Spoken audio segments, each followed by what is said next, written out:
Ready.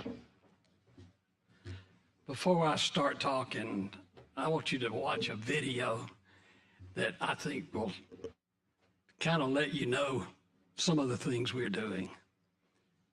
So.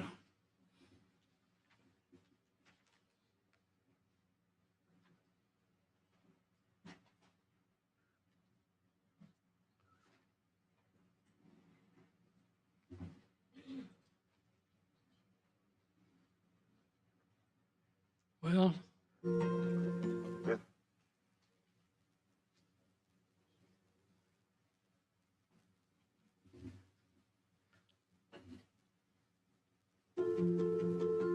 the Alabama Community College system is driven by one goal: to make life better for Alabamians. And there's so many more jobs available in healthcare, tech, and there's so many great people out there who are trying to help. And this system is out here just really trying to inspire young kids. We're available for everyone. We don't turn anyone away.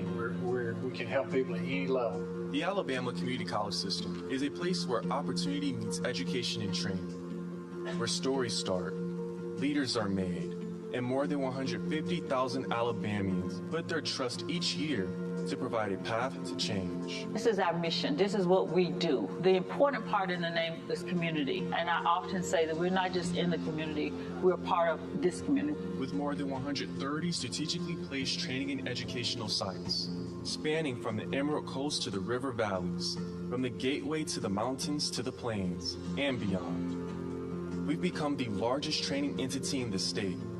When industry calls, we offer solutions. We're doing the best job of anybody in our state of getting, students trained. The community college system is doing a fabulous job in being able to engage folks that are going to be taking care of us. And taking care of us is exactly what our graduates are doing. We've watched them fly, but they're not straying far from the nest. Built stadiums, bridges, things of that nature. You can always look at it and say, I did that. So it's not even the fact of the money, it's the fact of being a part of helping your town or your community grow. Our industry-led programs are designed to fit specific company needs. When we have new companies coming to town, or when an existing company wants to expand, we wouldn't think about recruiting a new company without including Southern Union at the table. We think it's that important. In 2024, we announced the development of the Alabama Energy Infrastructure Training Center and Network, aimed at preparing Alabamians to work in the energy sector. Something like this here, and that not only makes them employable locally, but nationally, or possibly even internationally, is quite a selling point. But it's about more than just jobs. We're not just about training widgets to build widgets. It's about changing the trajectory of lives and families, breaking the cycle of generational poverty, developing responsible citizens, and providing a sense of purpose. I can't even compare it to the way I was before. I was so depressed before, and I just didn't even like life. And now I'm excited to wake up every day. We're steadfast as the leading provider of healthcare professionals. Dual enrollment continues to thrive. The Innovation Center is booming, and recently, we embarked on a new collaborative effort to help make our community safer. We assisted the Alabama Department of Corrections in graduating its largest academy in over a decade through the Activate program. We've graduated 96. We anticipate graduating more here in a couple of months. The Activate program is helping us do that. Through our public safety training, we're helping officers statewide with the emergency response training and building stronger cases through training such as interrogation and evidence collection. I noticed a marked increase in the quality and the caliber of search warrants that law enforcement officers bring to me. As a matter of fact, I've not had to reject a single affidavit or application from any of the officers that attended that training. Starting in 2025, we'll collaborate with the Alabama League of Municipalities to create the Alabama Municipal Official Training Program. Important to have the two-year college system be able to be that player, to be able to be that resource where they can come in and learn best practices. Our impact on communities and Alabama runs far and wide. Our work is about preparing for the future. It's not just Alabama Community College students who benefit, but also the entire state of Alabama. And that's what matters.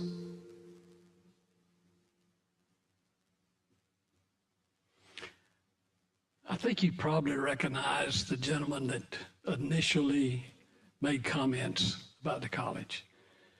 We didn't pay him for that. He voluntarily contributed $1 million for scholarships to a foundation. So he is very supportive and will continue doing things for the Alabama Community College system as well as others. You know, I've been doing this for several years, and I want you to know what you have done in support of the community college system. You created a board of trustees that was totally committed to improving the college system. You provided funding at a level it was not ever expected.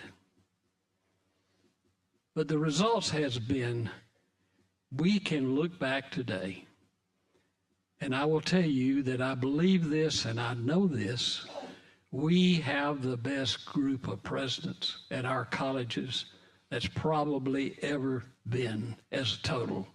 Now, I'm not saying we didn't have some good presidents, but I'm talking about across the system. And you know some of the problems that has existed in that environment. But the other part of that has resulted in expanding programs throughout the state. And expanding programs in a way that is meaningful. You know, I can stand here and talk about, I saw Nick earlier, and I understand the labor participation rate. I know it's lower than it should be. But it's not just about standing someone at a machine and say, punch these buttons, and then you can contribute. It's our mission to make lives better for every student, not just because they have a skill, but because they have other kinds of skills that allows them to be good citizens. As we move forward, I don't want to lose sight of that. And that wasn't in my prepared speech, but anyway, that's where I am, and that's how I feel about it. And my presidents feel the same way. It's refreshing to have a lady who finally decides she'll take a job at a school as a janitor. That's a tough decision. She does that, but starts taking classes. Today, she's working as a surgical technician in a hospital in the surgery room. She feels better about herself. And unfortunately, part of our dilemma in the state is students come through schools. They do not acquire, in many cases, the skills in reading, writing, and arithmetic that they need. As they encounter more difficult decisions in life, they get uncomfortable. They drop out of whatever they're doing, and they end up on the street. We have to be focused on making lives better of every student and making them so good that they contribute to a community, to a neighborhood, and they improve their own lives.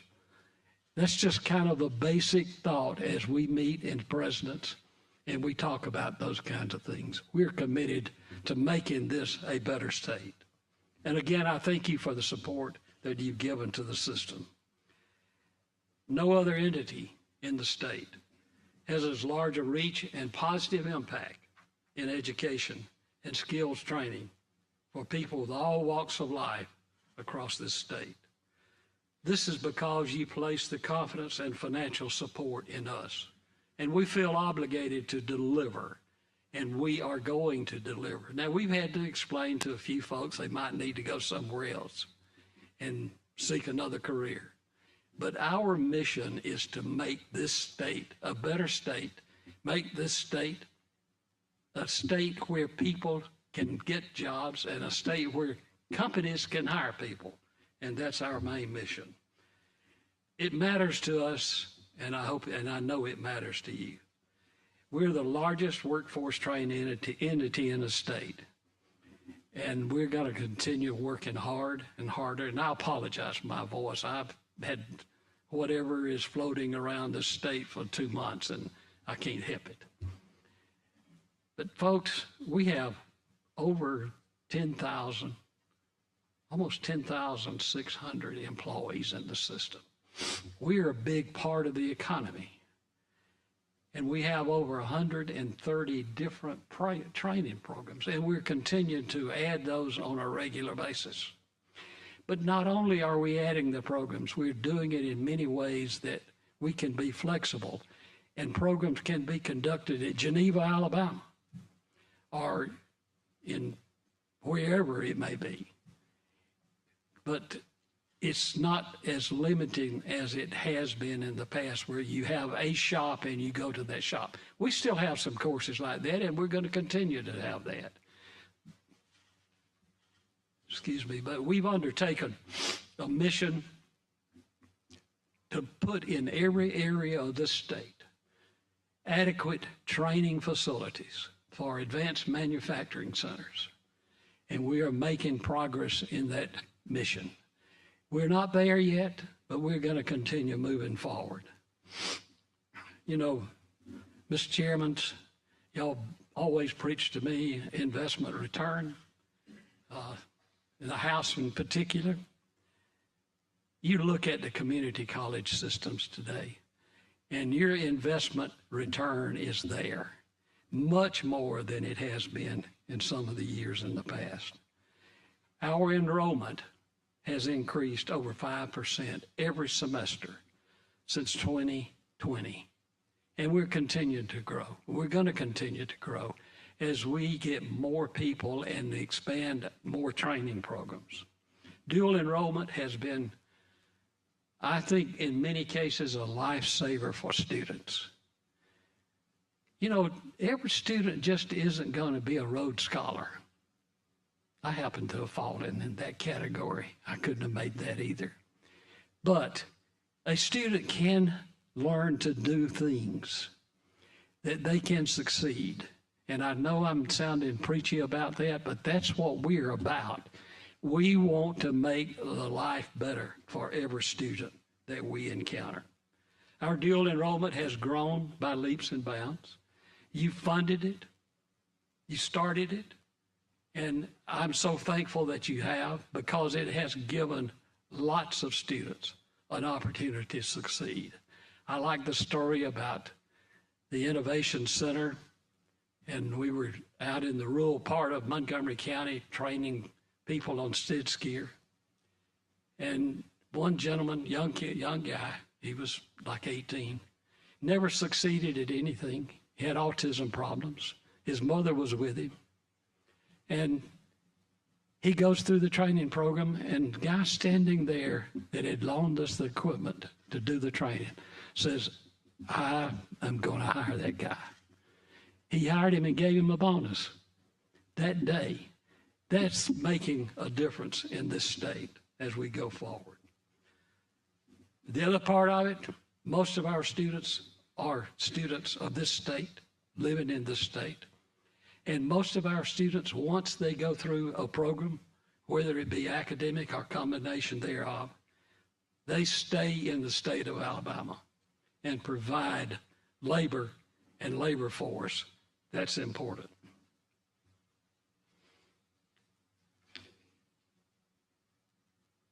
We have more than 250 high schools and over 100 of the K through 12 schools in the system. One way or the other utilizes center or other aspects of what we are providing. And there's another big issue that we're addressing at a level that I don't think anyone else is healthcare. We are by far the largest healthcare education and training entity in the state of Alabama. We have more than 23,000 students enrolled in a healthcare program. I suspect most of you in your area, your service area, you hear issues from healthcare. We can't staff our school. We can't staff our hospital or our offices. We are working with the Nurses Association, the Hospital Association, the Nursing Home Association, and others across the state to expand. And you have stepped up to the plate and provided an expansion at an unexpected level, quite frankly, of registered nurses and LPNs. And you have given grants across the state, which we've implemented, and expanded the number of people that are going through education training programs for healthcare, one form or the other. And it's working, and it's very successful. You know, we've actually, working with the Nurses Association and others, created some additional training programs and certifications. And I believe the last count I had, we had like 33 states were calling to try to find how are we doing this and how are we providing this training. And I always say, because the legislative body has asked us to do this and asked us by giving the resources so that we can do it. We're doing a lot of things other than what we normally talk about. Public safety is a major issue. We are providing an awful lot of training in public safety. You saw some on the film. As we continue to move forward and expand, we're working with Department of Corrections. As you well know, and you deal with this all the time, you can never satisfy the demand for the number of workers at the prisons. We are working with those and literally having classes when people cannot qualify for the academy. We get them in a condition, physical condition, through a class that they can qualify. Then they end up being able to go through a training program. And we are assisting the Department of Correction every day in finding a way to meet the demand for workers in the Department of Correction. You know, we have a school that is totally committed to prison education. We have 4,585 students in that program. And it's more than just that. It's training them in a program. We also have people that are out full-time calling on companies. Will you employ someone with a record? Because if we train them and they can't get a job, that hadn't solved the problem. But we're working on that, and we have people so that when they do leave, we know they have a job, and that makes a big difference in them coming back into the prison. I could stand here and talk about this all day. I know that's not what you want. But the other part is I want you to know you are making a significant difference in improving the lives of the people of the state of Alabama. And I appreciate it. My staff appreciates it, and all the presidents and the communities where they are benefiting from what you do. Thanks, Chancellor. I have a question for you. You mentioned the last thing was this justice-involved education. Yes. I see that the budget request is a significant increase in that area. Can you talk a little bit more about what that practically does? Like, what is that increased? How's that increased funds going to be used, and how do you measure success? Well, we measure success really if someone goes through a training program in our facilities and they succeed in that training program. By that time, we hope we already have identified some available jobs. We've worked out an arrangement with DHR and others where we can, you know, you turn someone out of prison, you give them $20 and a shirt, and that's it. And where do they end up again? That's not what we want to do. We want them to leave, feel good about themselves, go into a job where they can make a living. We keep records of that, along with pardon and paroles and corrections as well. So that we count that as a success. Now, but I guess what is specifically the request is 6.6 million increase. How do you spend that? What is that spent on? well, you are in the business right now, a process of building a prison, a huge facility. We have to put new equipment and training equipment into that facility. And that's a major portion of that. So both of that's capital type. Yes, yes. Thanks. And then I know you're looking at a second prison, but we're trying to just take care of the first one, because I figure if you have a second one, it'll be a while. Yes. Any other questions? Briefly, the importance, I know one of the asks that the system has is with salaries and compensation. Can you explain a little bit about, how necessary and needed that is? Sure, I can. We have lost, and I don't want this to sound as a criticism. I'm supportive. I had a history in K through 12, so I'm very supportive of K through 12. But with the accommodations that have been made in the compensation with limited numbers of people in K through 12, but in particular maths and sciences in those categories, you now have high school instructors that are making considerably more than instructors in our schools. And we cannot attract those people if we aren't paying comparable wages.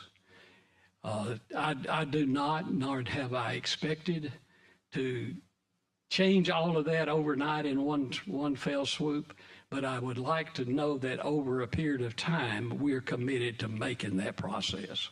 In addition to that, I will tell you, I have already talked to my presidents and said, efficiency is going to become, it's kind of a national issue right now, I believe, if you haven't noticed. But we're going to do everything we can to assist in improving the compensation to a level where we think it needs to be about 15% increase so that we can be competitive. But not all at one time, but over a period of time. All right, any other questions of the Chancellor?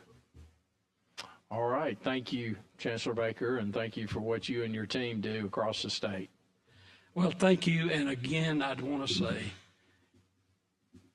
it would be embarrassing not to be successful in bringing about improved schools, because you have made the commitment and provided the resources for us to do the kinds of things we need to do. Thank you a lot.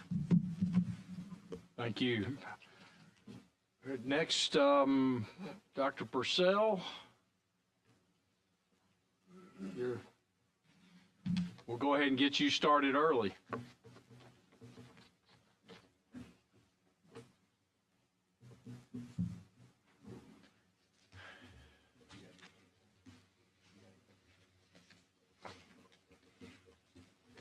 All right, Dr. Purcell, you're recognized. Thank you, everyone. It's good to have you all back in town. Wanted to highlight a few things about our agency, just to remind people what we are about. We're charged by statute to do these items. Most importantly today is really talk about our budget recommendation for our agency and actually for the colleges and universities, and that we do administer state-sponsored financial aid. And the other thing we do is we do a lot of research on the impact of education on workforce and outcomes for all our graduates and things like that. Last year we added 4 new academic programs. It was a big year for change, improving new programs in technology and artificial intelligence, even an artificial intelligence program in healthcare. We're up to about $24 million in financial aid programs that we manage, which is a very big increase over the last 6 or 7 years since I've been here. And I want to thank you for that. But in many states, it's over 100 million. So just always think in terms of the need for scholarships.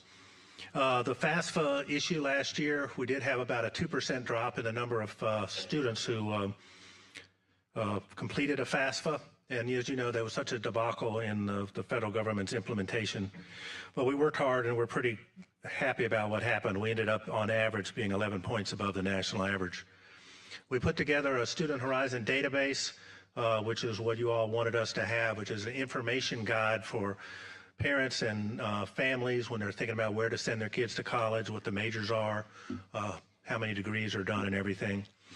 And then we support other activities throughout the state.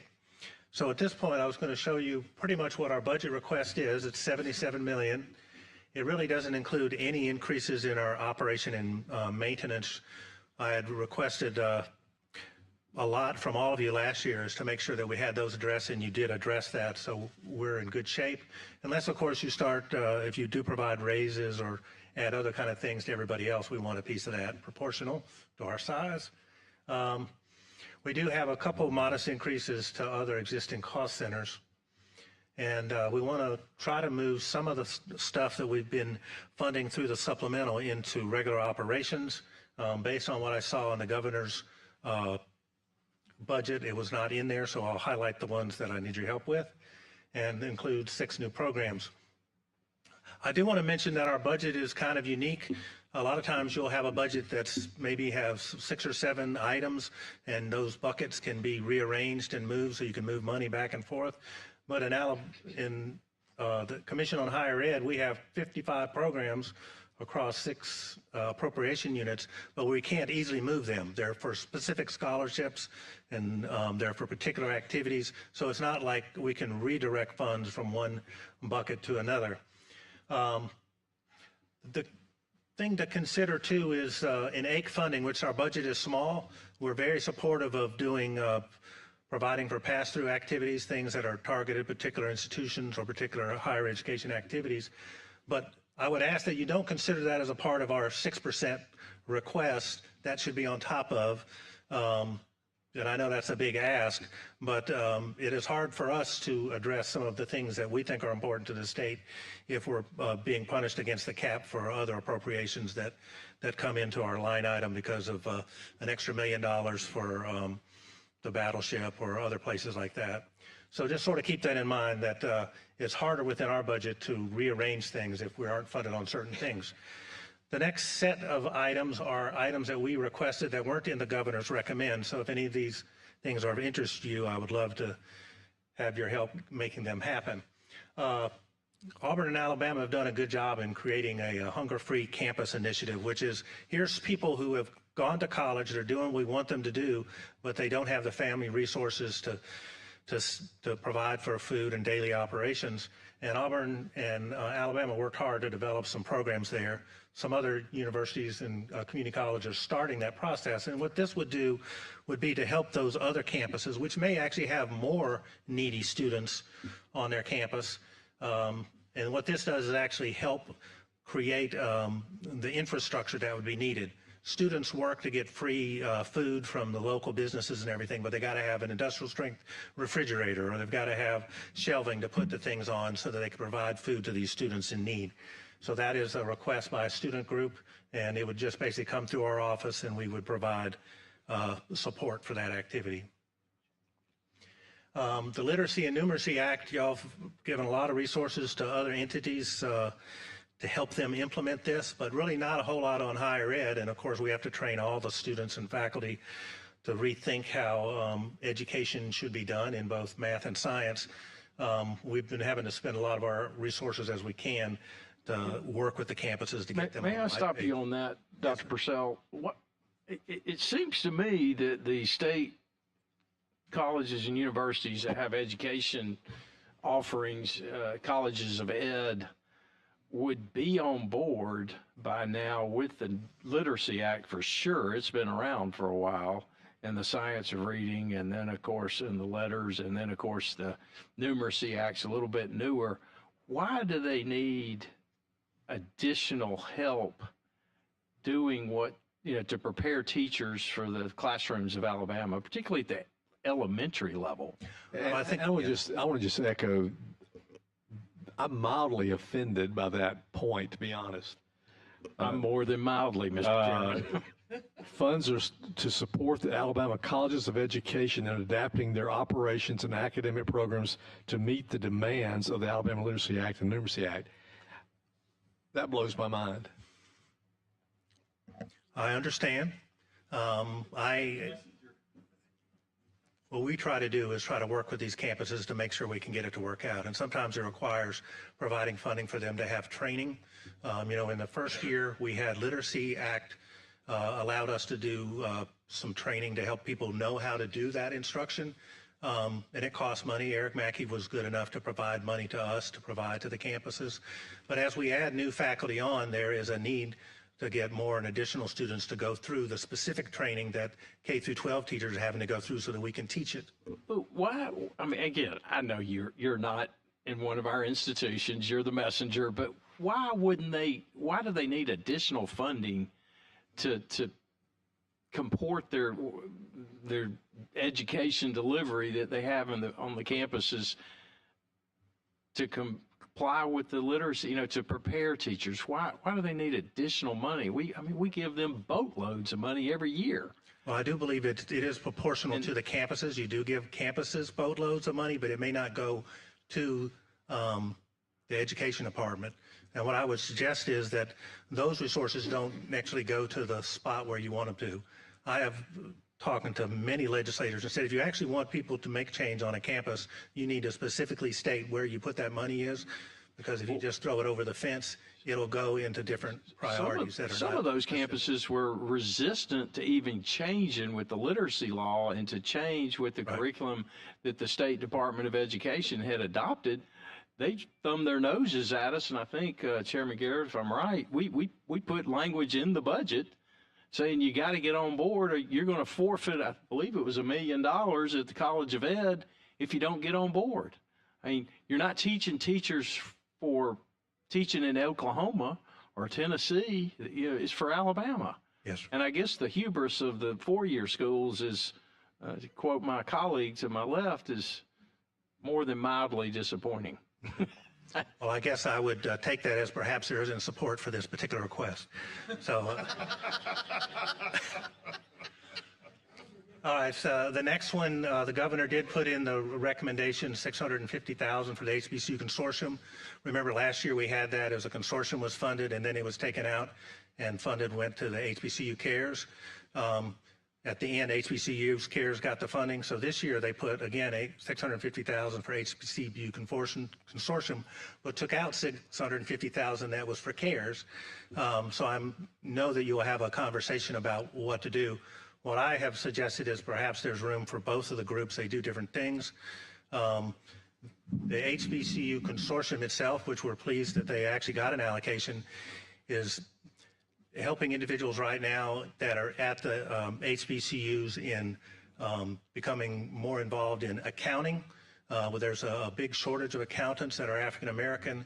This event targets that, and what they actually do is train the students to do taxes. So they actually work in their communities to help low-income people do their taxes, so they can be certified as the tax accountants. Representative Daniels, you have a question? Yes, thank you. HBCU consortium, can you help me understand that again? You said helping with taxes? Say that again. Can you explain to me, help me understand the HBCU consortium? I don't really know what that is. I've never met anyone affiliated with it. I don't know anybody affiliated with it. Well, all the HBCUs are involved, and what they've done is their emphasis is really enabling the institutions themselves to become better at what they do. We do a lot of they do a lot of training with the faculty to make sure that they do better teaching methods. We work with the campuses to help them with their processes, better customer service, things like that. And then working with students, especially right now, the big project they have going is accounting, and that is preparing students on campus to be certified as income tax persons so they can get interested in accounting and get more people that are of African-American descent to go into accounting fields. It's those kind of activities that I think are important. Mr. Chairman, I think from a House perspective and the Budget Committee, I think we need to, someone from this organization needs to come before our committee, because I've certainly not been engaged on this consortium. I've seen it in the budget. I've questioned the number year after year. And so I just want to fully understand it so that we can make certain that the institutions understand the purpose of it so they can take advantage of it, because I certainly don't see that. Yeah, and I will say that one of the issues I think occurred is when HBCU Consortium was founded, they wanted to not necessarily make it a political situation, so they didn't lobby very well. And then HBCU Cares came in and advocated for it, and we sort of unilaterally, there wasn't anybody there to advocate for their cause. But yes, I'm sure they'll be glad to speak to you on it. I would think, in response to your question, Representative Daniels, I think we need to have a discussion, because as I recall, there was some division among advocates on this, on both sides of this, and I guess where we landed was where we landed. But we obviously need some more discussion and try to figure out what the current thinking is. Right. Thank you. The next one is a program to help with our special education shortage in the rural areas, and the thought is to have a program specifically for special education students from rural communities to go back and do special education in rural communities, and that would be for $250,000, and it would be a program that's really cohort-based, where you would have other students who are from rural communities and walk them through the entire educational process. Yes, sir. Can you tell me exactly how that, like, would it be stipends, additional stipends to? Yeah, it'd be stipends. My understanding is there'll be some local support, institutional support, but it would be basically having them in a cohort where they're all doing their training together, the education and training, and sort of build that collegiality to keep people in the majors. They did that in several other majors a couple of years ago when I was at Alabama. We did it for engineering students because it's a hard profession, and it provided them support groups that allowed them to continue the process and go back. We want to sort of keep them with other rural education folks because we want it to be not to necessarily train people to go into the more affluent school districts, but to maybe go back home and serve their own populations where they came from. So that would be the idea. Just a question. It says funds will be used to establish a scholarship. So what is that? What is that? Yeah, so we'd establish a scholarship to provide this program. So there will be a program developed that is very cohort based, and then AIC would facilitate the development of a scholarship that would award them funds. And there's probably it'll be a last dollar kind of thing. They get a Pell Grant, and then on top of that, but it would include probably a residential component. If they're living on campus, it would support that too. And you'll see a draft of that bill if it shows up later in the year. It's being brought by another party. If they don't bring it up, then the $250,000 isn't of use, but I wanted to have it in our budget just in case they brought forward this legislation, which I've seen a draft of. Yes, sir. Is there any provision? Yeah, go through the chair. Representative Chestnut. Yeah, go ahead.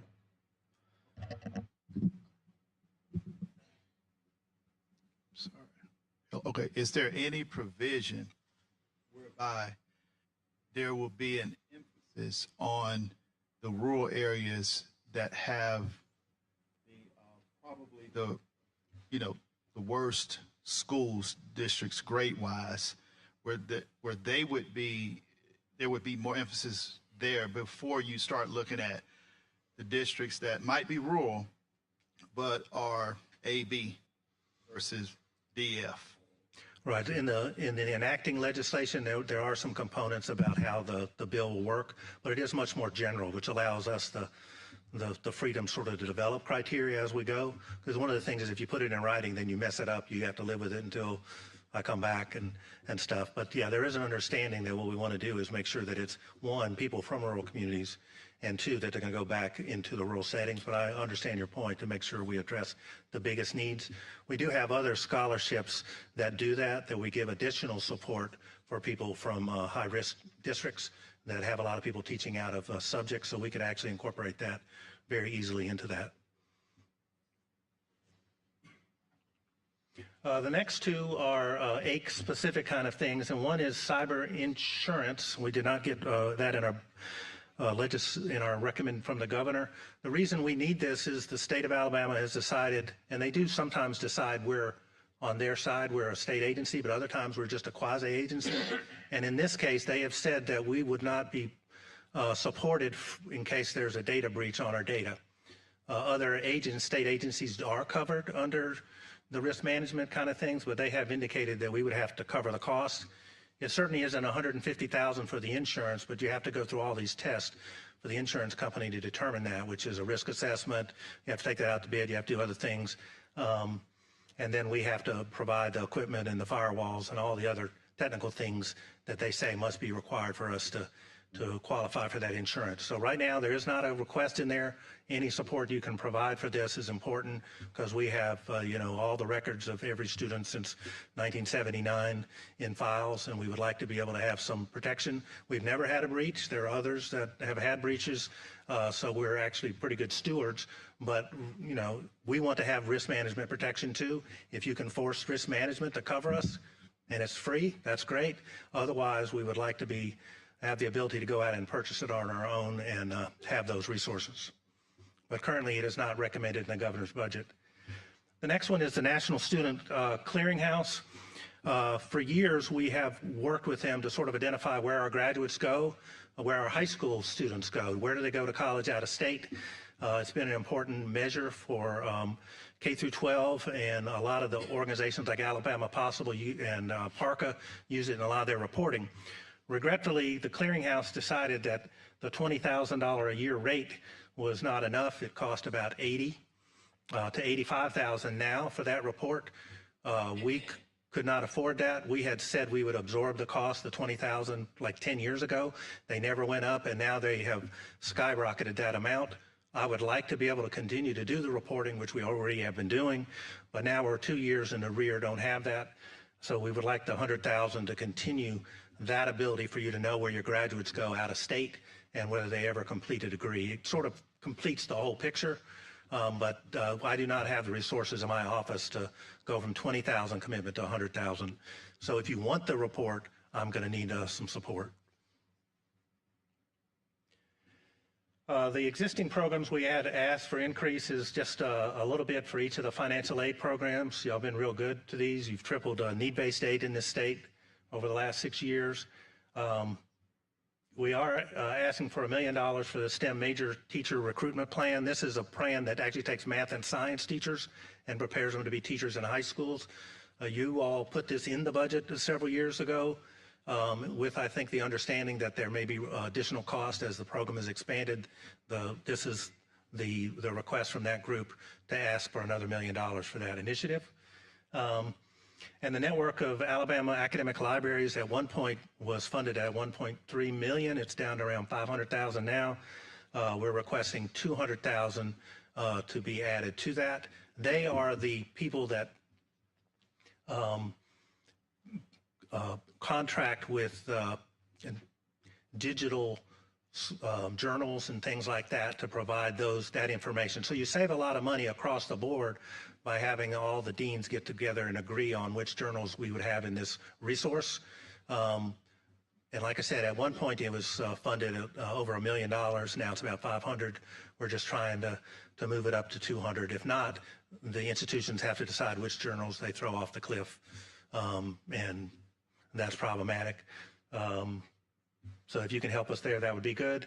That is, NAIL goes into my office, budget's office, and it goes to NAIL, to the library leaders to determine the name of the books and journals that they have. Then the re-engage is an important one. It was in supplement the last 2 years. We actually have probably about $6 or $7 million left in the fund, but it's as the program moves forward, we need to have a continuous funding for this. Now, what this does is provide funding for people who have some college and no degree to come back and get credentials in high demand, high wage jobs in Alabama. So we're saying if you go back and you complete your degree in something that is important to our economy, we will help subsidize that. If you're at a university, you get $3,000 a semester. If you're at a community college, you get $1,500. That was not in the supplemental as it was in the past, nor is it in the ongoing ETF this year. So if you consider some support for that, that would be appreciated. Level funding was for the rest. This is the majors or the careers for which we have targeted for the high demand, high wage re-engage program. As you notice, police and sheriff patrol officers is on there because of the shortage the Governor Ivey spoke about yesterday.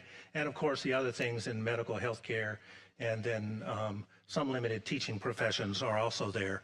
So there's additional fund for that. So this is taking our money. I know we don't have a lot, but it focuses exactly what these institutions to target in producing at our institutions. The best way to do that is to earmark specifically for what the product you want. And with that program, we had started at age 25.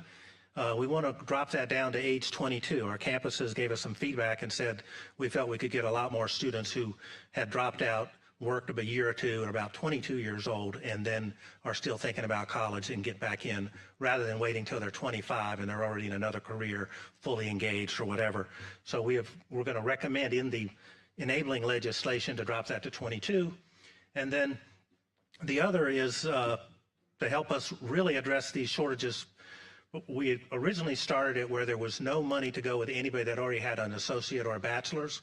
What we want to do is add the associate graduates in. They got an associate degree, they work 2 years, they have an opportunity for a promotion or could go into management, but they need a bachelor's degree, that we would support those students also. And based on our original funding request, we would have been able to do that. But that'll be coming in enable legislation later. And then right now, here's the earmarks that we have. 550 students at the 4-year students, they're earmarked, not necessarily awarded yet, and 507 slots at the universities.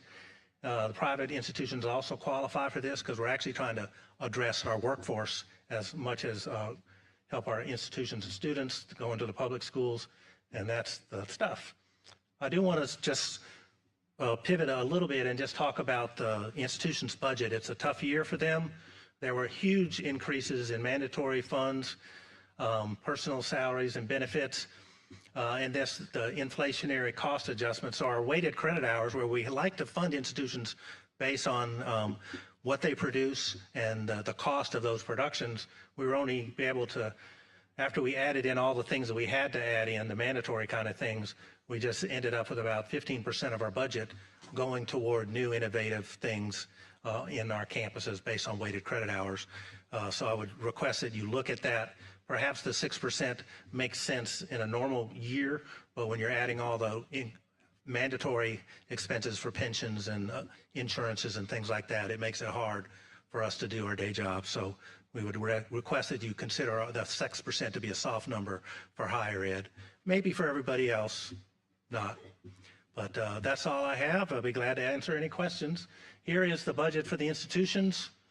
I do want to highlight that you'll see what they requested in their budget. So like for Alabama A&M, they'd asked for a lot of money, and they asked for a 24% increase. But a lot of that is in capital, which is normally not in operating budget, and that's why they would have just a 6% recommendation from us. Because you don't put capital in a budget request. I think they were doing it more to make sure that you got attention that they have facilities that are in need of repair and those are the like. So I'll be glad to answer any questions about anything. Any questions? Thank you. All right. Thank you, Dr. Purcell. All right, we will move along to Dr. Mackey on behalf of the State Department of Education. I think he has a special guest that he'd like to introduce. Thank you, Mr. Chairman. Yes, before I begin my presentation, I do realize I'm the last presenter of the day, but we have a special guest with us here from Denver today, Ben Zumberla. I'm going to let Ben come up and say just a little bit about why he's here, but he is our, I don't know his exact title, he's our policy analyst liaison with the Education Commission of the states. Many of you have heard of ECS. It's a huge organization. All the states are members, and it's one of the ones that we most rely on. And so when you come to us and you ask me a question about, can you tell me how many states have a policy on X, we usually go to Ben. And they analyze legislation in all 50 states instantaneously. They're always doing that. One of the things they do is an analysis of all 50 state-of-the-state addresses. So he's certainly working on Governor Ivey's analysis from last night, and he's with us this week. So he's here today. He's going to be around also tomorrow if any of you have individual questions you want to ask of him. And maybe I've given his introductory speech, but Chairman Orr and I are both members of the commission. We have 7 members, 7 slots from Alabama. We have 6 currently filled, and Ben is with us. So the chairman said to give him a couple of minutes to talk about what ECS does, and with that, I will turn it over to Ben. Thank you so much, Dr. Mackey.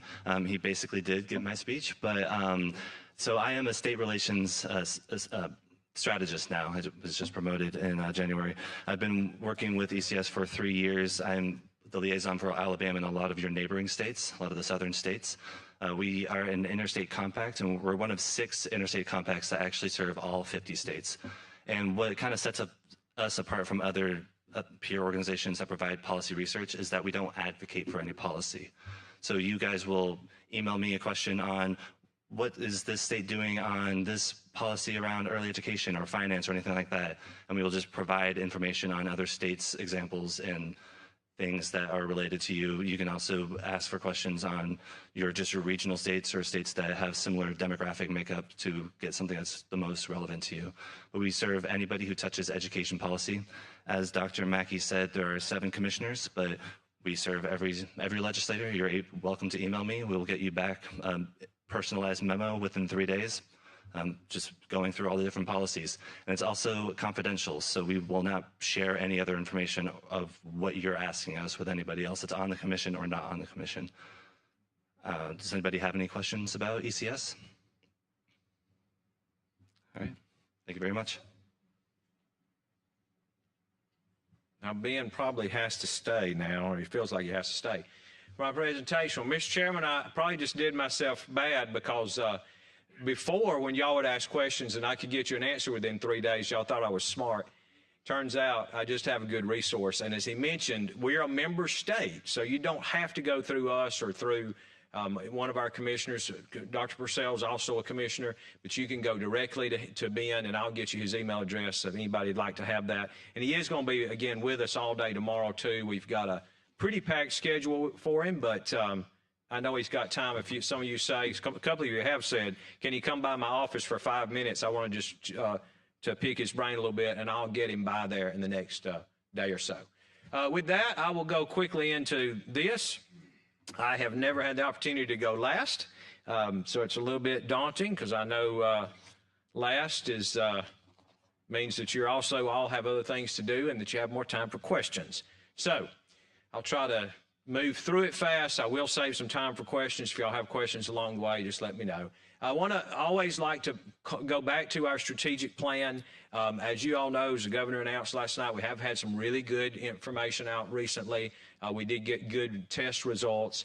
They're good, but they're mixed. There's still a lot of work to be done. We've got a long way to go. As I've been saying to folks and I've said to some of you, this is a big ship to turn, but it is turning, and largely because of the policies you've put in place. The tip of the spear, as I talk about, is academic achievement and growth with a clear focus on early math and reading, and that's where we're seeing our greatest success in early math and reading.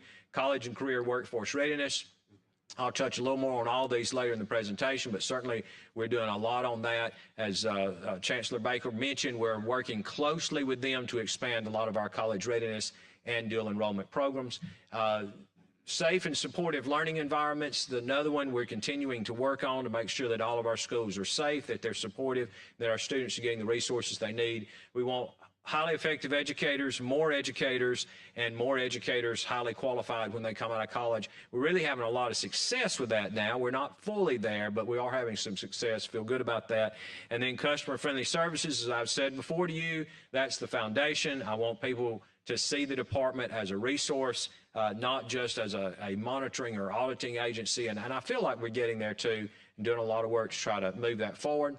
Every child, every chance, every day is our motto at the department, because we believe we have a moral and ethical responsibility to give children opportunities, and that we give opportunities to all children, no matter where they live, no matter what their family resource or dynamic might be, and we go to work to do that every single day. And our guiding questions, again, the same things. Will it help our students become better readers?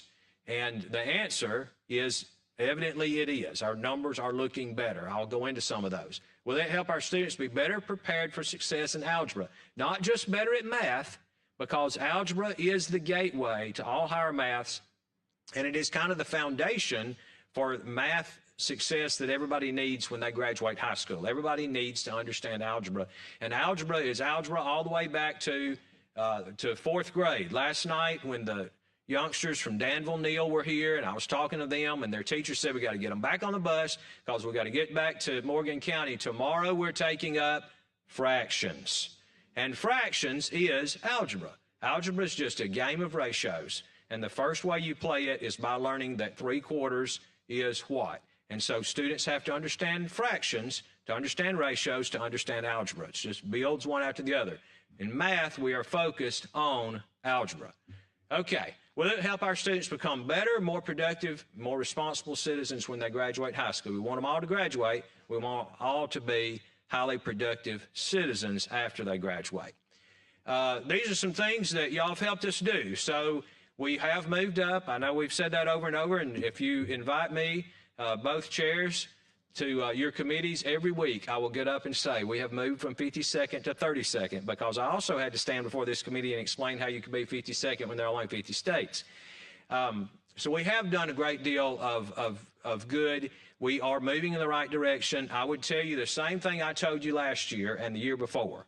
If 4 years from now, we're where we are today, then we have not been successful, because we have still got a lot of work to do, but we are moving in the right direction. We have also moved up in reading. Reading has plateaued nationwide. We have a serious issue with reading in this country. And if you don't know that, even though our numbers are etching up, nationally the numbers have been etching down since before the pandemic. Now, the pandemic accelerated it, but the numbers were already descending for 2 testing cycles before the pandemic. And I will tell you, if you said to me, what is the one thing you can say that is correlated with the decline in reading nationally? Reading scores started going down as social media started going up. There's no question about it. You can look at it. The social media platforms exploded, reading scores started dropping. Students are not reading enough. They're watching too many videos and not reading. That's just plain and simple what's going on.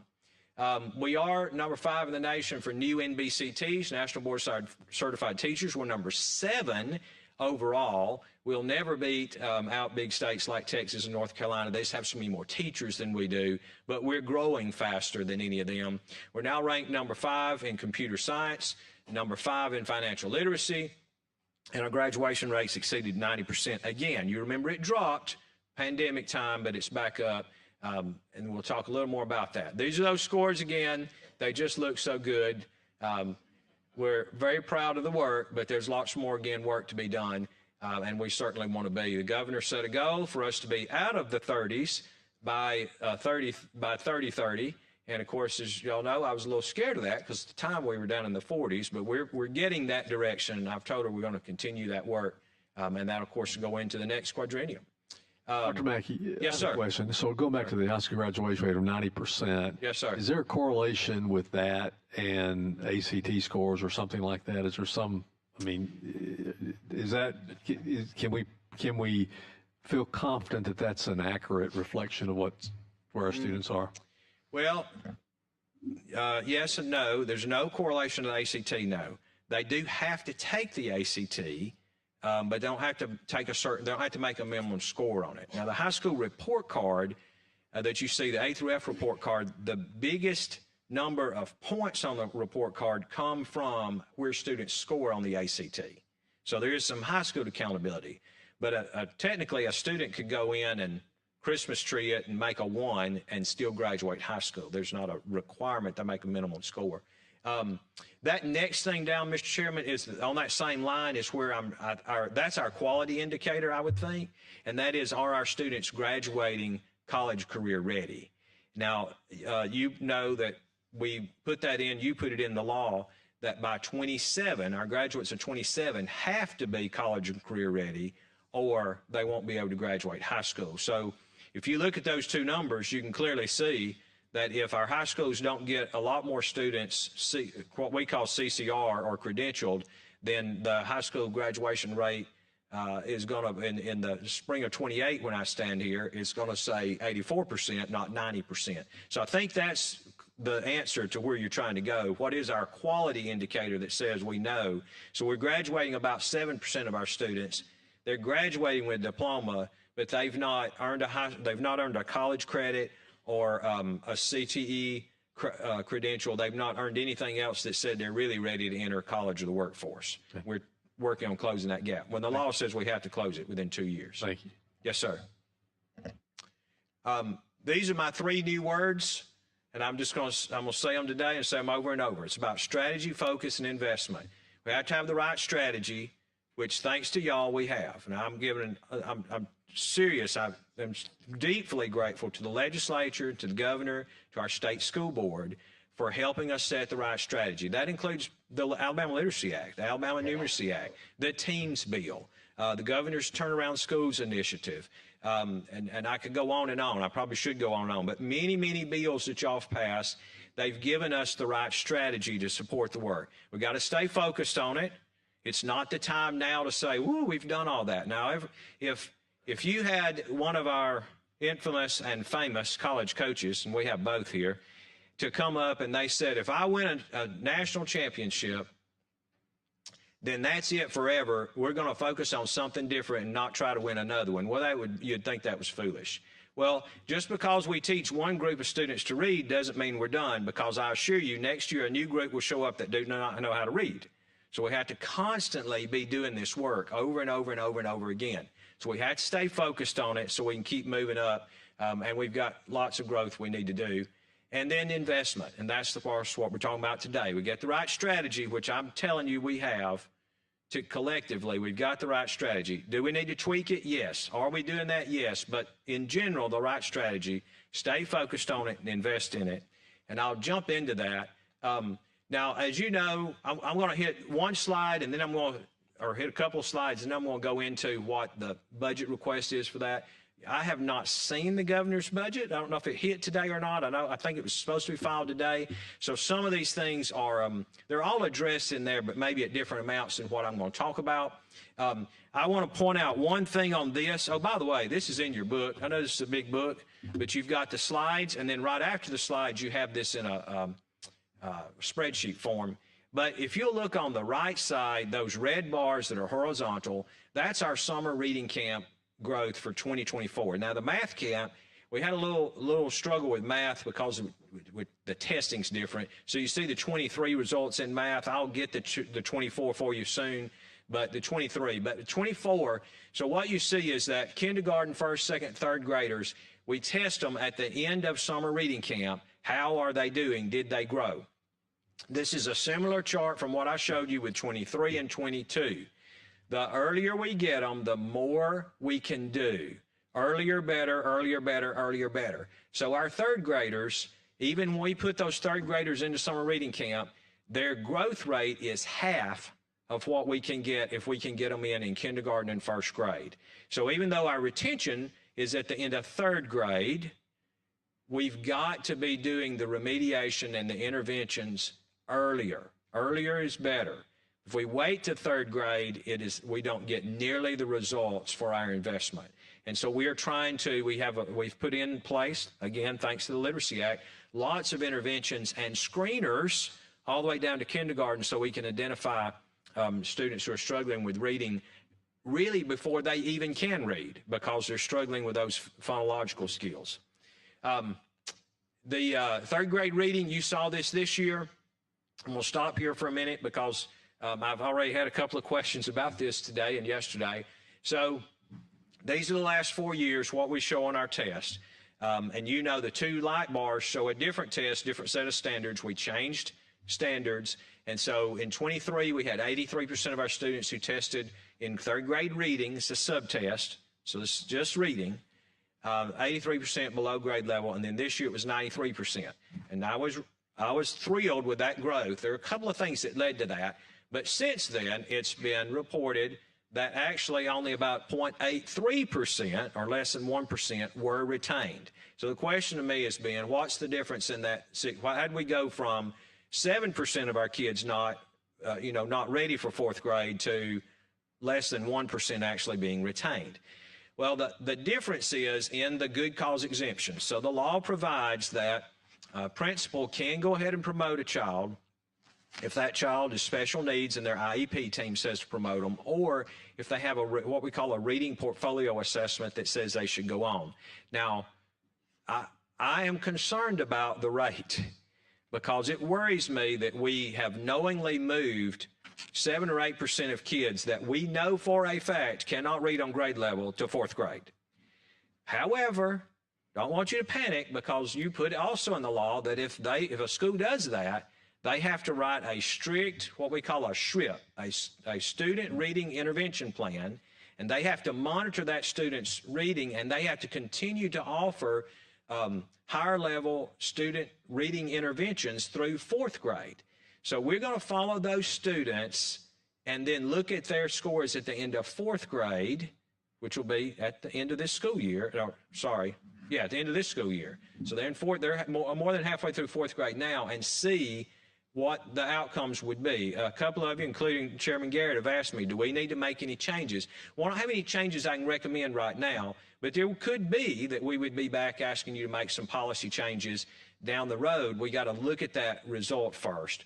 Will there be exemptions in the fourth grade when you get to that point? I mean, can a principal, I guess, how do we know that we're retaining kids that can't read, that shouldn't be advanced?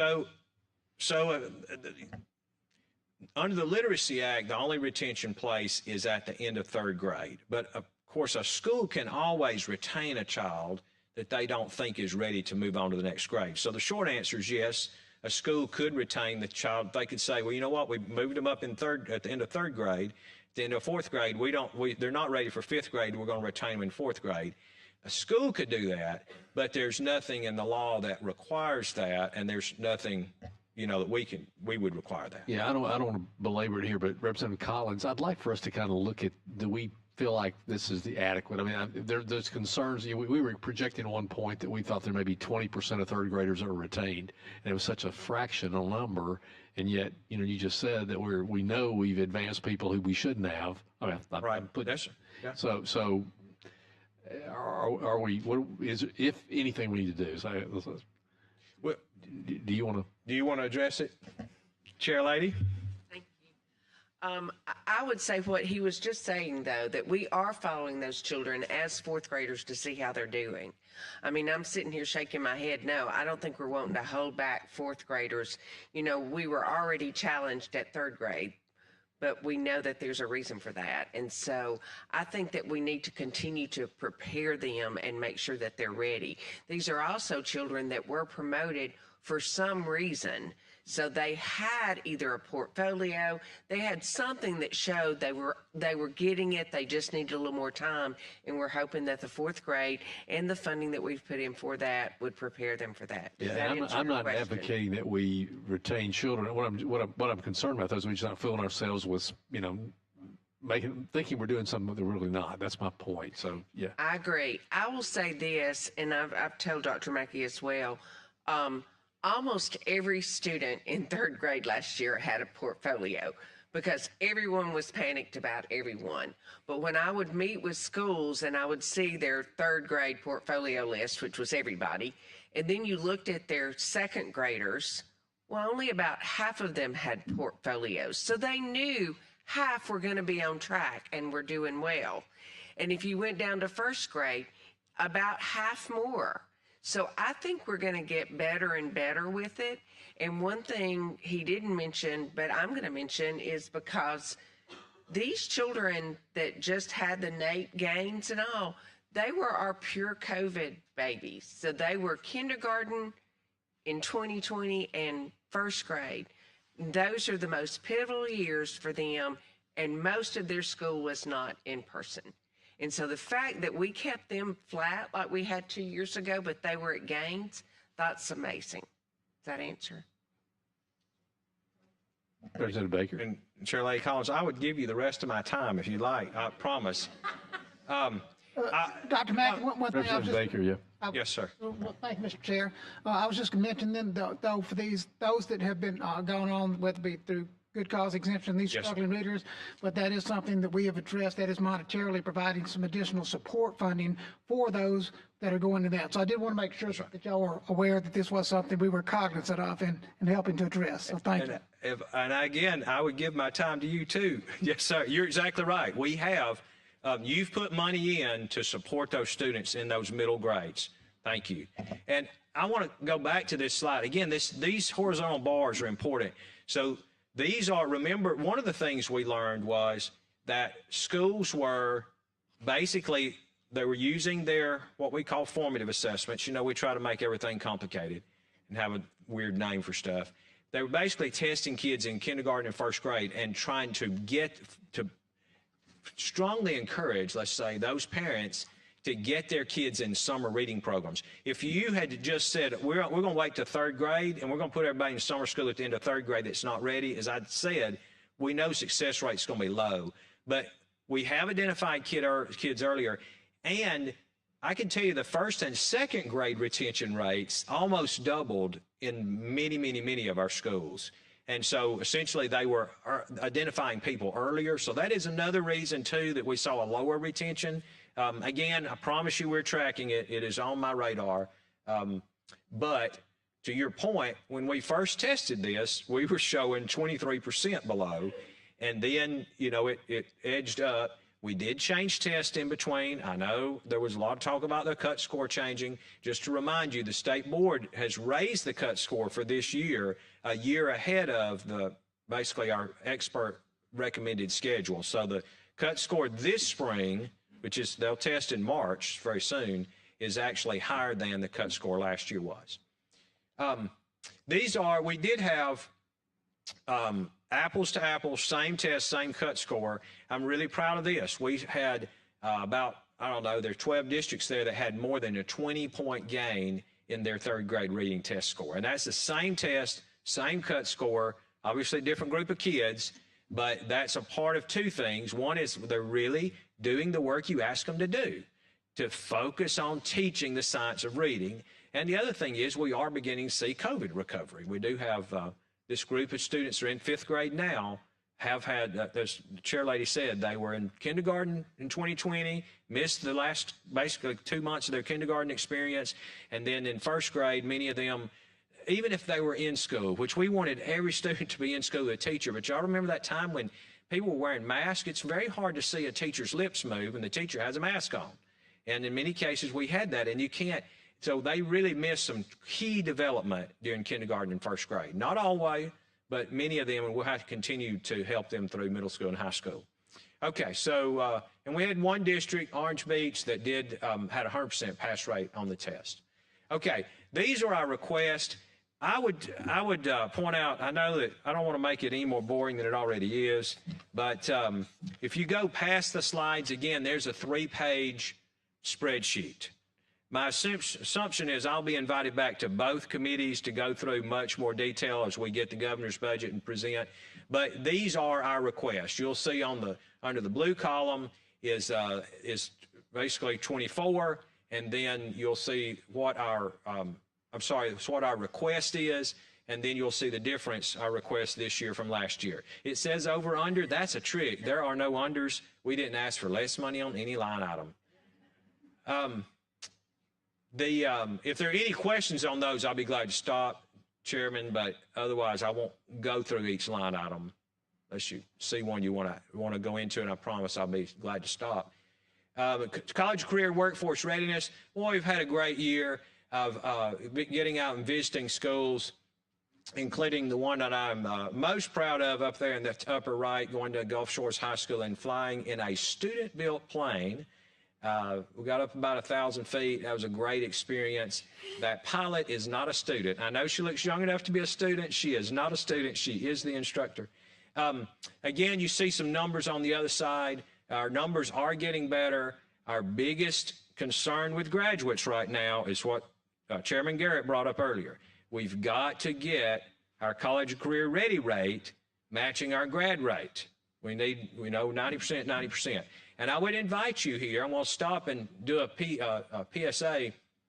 Next week, February 13th, we're going to have the Go Proud GoPro truck here. So one of the things that we invested some ESSER funds in is we've bought a semi-truck. And it's like a nice RV that you see at game day, that the sides come out of it. And it is a simulator that we can take away around to schools across the state, especially middle schools. And they have VR headsets, and they can basically do simulation of, anything you want. We've bought about 6 computer programs to go in it now. It'll give us the opportunity to go to some really rural schools and let students see what opportunities are out there. We're going to put the thing on the road this summer. But we're going to have it here next Friday, set up somewhere within walking distance of the State House. Still working on that with the Montgomery Police Department, but it'll be somewhere. And we'd love for you to come if you can take 5 minutes or 30 minutes and walk through and see these experiences. These are just some of the places where the new and exciting things are going on. The Academies of Craft Training, we love that program. We now have one in Decatur, one in Birmingham, and one in Mobile, and continuing to work with the construction industry about possibly a couple more expansions. Baldwin Prep, if you've not been there, it is absolutely worth a day trip. It's a phenomenal new high school that's built around the concept of all day. Students go there all day to a career tech high school. It's not the only model, but it is a new model where students are enrolled full time. So they take their history courses there too, and they're doing great work. But we have more of those. Decatur has also opened one, the same concept in the old Austin High School. Albertville Innovation Center, we just cut the ribbon on that a few weeks ago. It's the same concept, but a little different because it's actually adjacent to the current high school campus, but it's a separate high school. A really great place to go visit. And then the Kevin Dukes Center of Innovation is very different still. It's in Jackson County. It follows the older model of students don't go there all day. They go back and forth to their home high school. But all 5 of those are new, shiny objects that are very innovative. And one of the things you're going to see us continue to do is talk about how do we get more of these across the state. And we'll be working closely with our partners that have presented earlier today. All of these have a higher ed component built into them too. Our CCR indicators, again, we've talked about this, but I just wanted you to see the graph. It is trending back up, but by 27, it has to trend all the way to the top, or some of those students won't graduate. And I listed over there for you the 9 ways students can demonstrate that they are ready for college or career. And then a request here, again, I won't go into all of these. We are trying to build out our Jobs for Alabama graduates across the state. Governor Ivey set a goal to have one in every county by the end of her term, and so we're moving. We've asked for pretty substantial percentage-wise increase there. Safe, supportive learning environments. This is one I know we're going to have a lot of talk about in this session because school safety is always a big issue. Y'all passed a comprehensive school safety and security bill last year. We are already doing those. We've set up the rubric and we're out doing those visits to schools. But we've got to come back and finish that piece, as in once we get these reports about what the safety gaps might be, what are we going to do with those? We're working closely with ALEA. They have an RFP now for the mapping part of that. So that was a big piece of legislation y'all passed last year, and it makes us and ALEA work hand in hand, which we're glad to do, and all of that is moving forward. One of the things up in the left, I know yesterday, I don't know how many of you were in here when the Commissioner Boswell had her turn at the microphone, but we certainly want to continue to work with mental health department to get more therapists in our schools. And we've talked about, some of y'all have talked to me about doing some online therapy or distance therapy. And again, we want the Department of Mental Health to take the lead in that. We do not want to employ therapists in K-12. But we want access to therapists for all the children who need them. And so we're going to have to continue to build that out, I think. Just to remind you, we drive 80 million miles, 89 million miles on buses every year, and we have about 1,600 school nurses, and we serve 122 million meals, making us the largest provider of food even exceeding McDonald's in this state. Believe it or not. Safe, supportive learning environments. Again, this is something there's no ask here. I know that's surprising. No money, but we are really doubling down on a few new things. And the two things that you're not, without losing focus, as I talked about earlier, two things you're going to hear us talk a lot about expanding are, one, character education. What can we do to build more character among our students? And the two is after-school experiences. So I'm going to say a little bit about both of those. Here's three examples. iLead is an institute John Maxwell started. It's free for schools to participate. We have thousands of students involved and hundreds of teachers. We are trying to get more and more teachers to get involved. Alabama we do pay for it a little bit because we have to print books, and we pay for the printing of the books for the schools to make it completely free to them. John Maxwell himself has committed to be our keynote speaker at our big teacher meeting in Mobile this summer. So we'll have about 3,600 teachers that he'll get to come and address, and I'm very excited about that because Alabama we were kind of early to this game. There are several states now participating in iLead, but we're growing faster than any other state. So he wanted to come and say a big thank you to our teachers. Hope Institute, many of you know that program that former Chief Justice Drayton Neighbors started. Liz Huntley leads that work now. You see the numbers there. We've got hundreds of schools involved. And then the Bar Institute is smaller but extremely successful. Right now we only have it in Pike County, but they're seeing great success in Pike County in character ed because of this program. And so we're looking at ways to maybe help schools expand. We don't care as long as it's a quality program what they're doing, but we want every child in this state to have an experience in a leadership character building program of some sort before they get out of high school, hopefully down into elementary and middle school. So you're going to hear us talk about character education, character development, and there are a lot of other things going on. Y'all know we're working with American Village and Troy University. You'll see that in the budget to do some character and leadership work and building out toward the celebration of the 250th birthday of our country. Again, you'll see some requests here for a little more money for these things, but the big one is school safety and security, a climate thing, and it shows we're asking for $52 million, which is $51 million more than last year.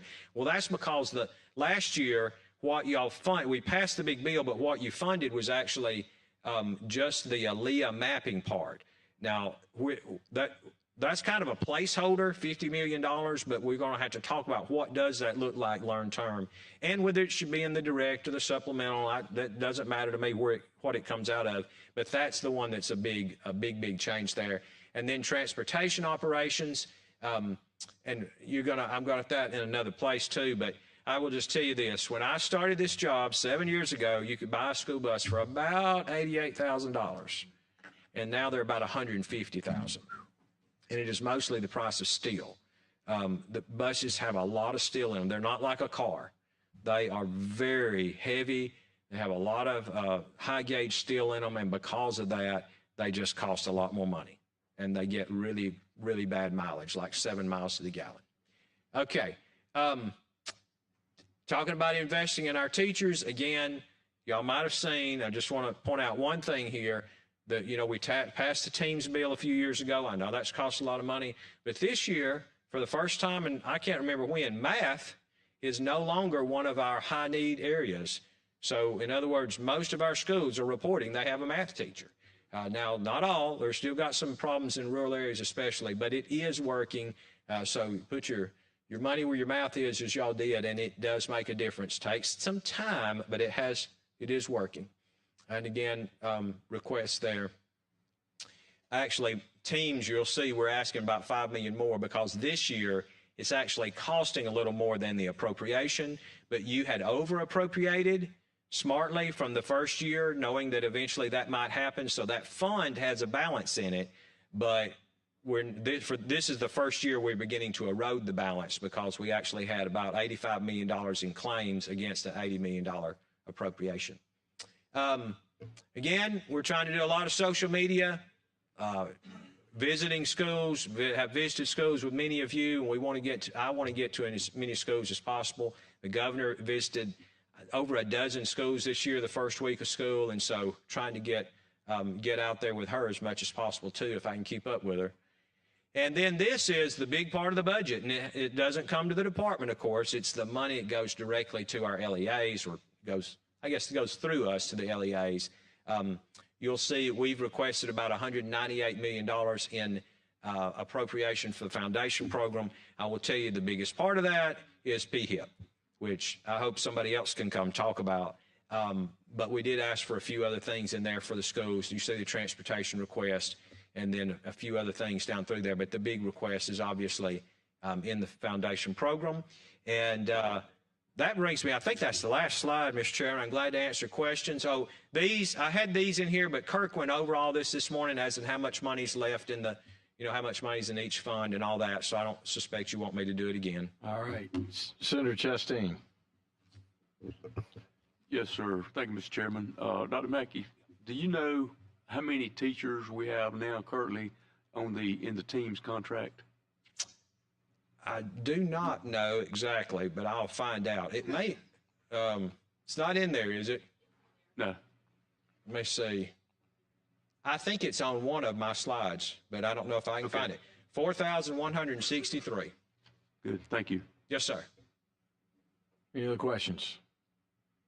Senator Allen. Dr. Mackey, you're doing a great job with our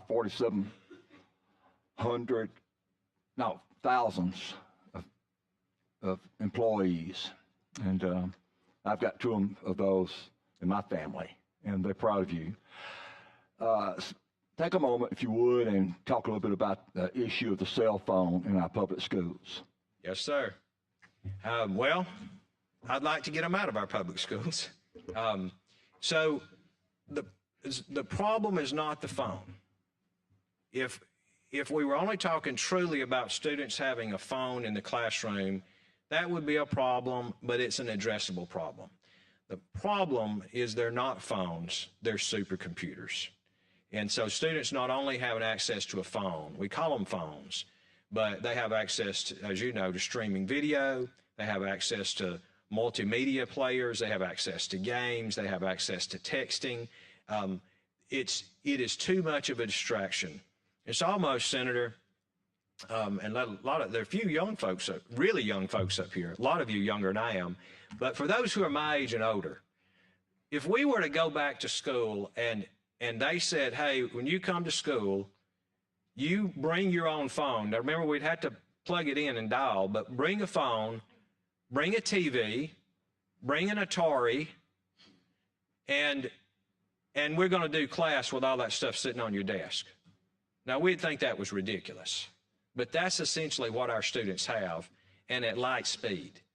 And so I talked to a superintendent not long ago who had a really bad situation occur in their school, and they said before they could, unfortunately, I mean, it was a really bad situation that dealt with the health of a family member.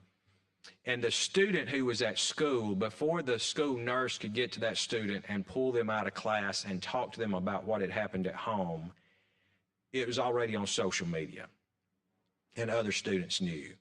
And we just don't need that kind of distraction in the school day, not to mention the online bullying and the sextortion and all this stuff.